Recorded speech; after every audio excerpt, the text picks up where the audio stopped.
안녕하세요. 주간 AI입니다.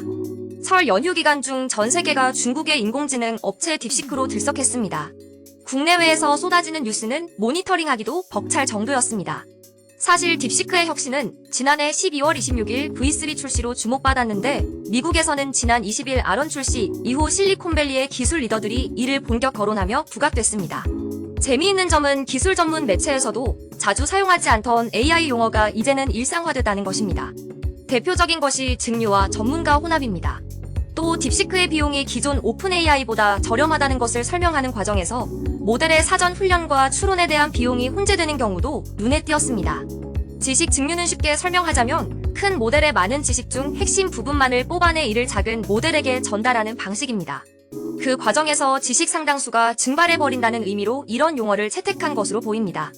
2006년 코넬 대학교 연구진이 발표한 논문 모델 압축에서 유래된 것으로 알려지고 있습니다.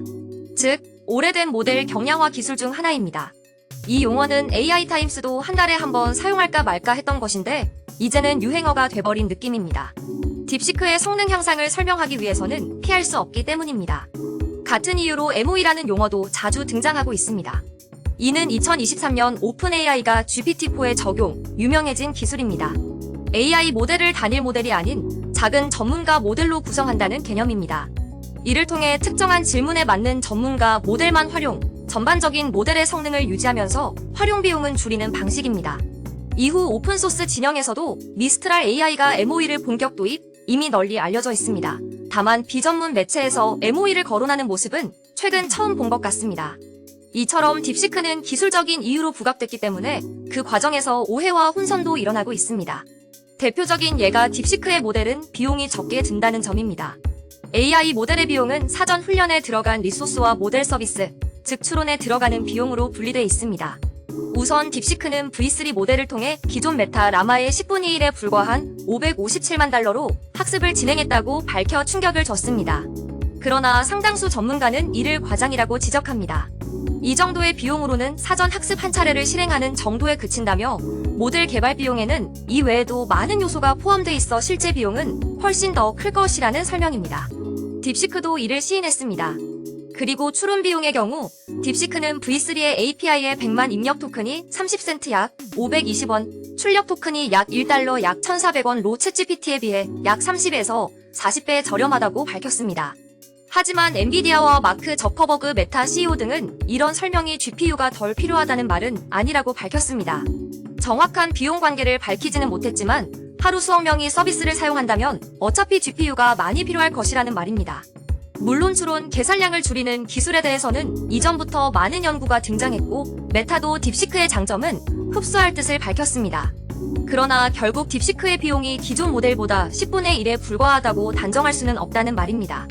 어쨌든 딥시크의 등장으로 이런 점이 거론되는 모습을 보면 신기하다는 생각이 듭니다. 과거 챗 GPT가 그랬듯 이제는 딥시크가 살아있는 AI 학습 교재가 된 것으로 보입니다. 이런 현상은 앞으로 더 흔해질 것으로 보입니다.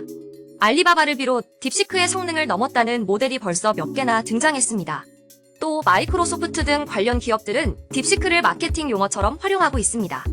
이처럼 2025년은 정초부터 기술과 AI 문제가 글로벌 이슈의 핵심이 된 모습입니다. 트럼프 행정부 출범에 따른 틱톡 문제에 이어 스타게이트와 딥시크가 일화를 점령했습니다. 이 가운데에는 트럼프 대통령과 미국의 기술 패권주의 등이 자리 잡고 있습니다. 이럴 때 딥시크의 성능을 능가한다는 모델이 국내에서도 등장한다면 어떨까요? 국내 AI 기업들의 선전을 기대합니다. 손정혜 회장이 오픈AI에 최대 250억 달러 규모의 투자를 논의 중이라는 소식입니다. 오픈AI는 컴퓨팅 인프라 확대를 위해 MS 대신 소프트뱅크와 본격적으로 손을 잡은 모습입니다. 미국이 생성 AI 작품에 대한 엄격한 정책을 완화, 인간의 기여가 인정되는 경우에는 저작권을 인정하기로 했습니다. 물론 국내에는 이미 이를 적용 중이라 큰 영향은 없을 것으로 보입니다. 트럼프 행정부가 이전 정권보다 더 강한 반도체 수출 금지를 검토 중이라는 내용입니다. 트럼프의 기대를 건다던 엔비디아는 뒤통수를 얻어맞은 기분일 겁니다. 그래서 주가가 또 내려갔습니다. 지금까지 주간 AI였습니다.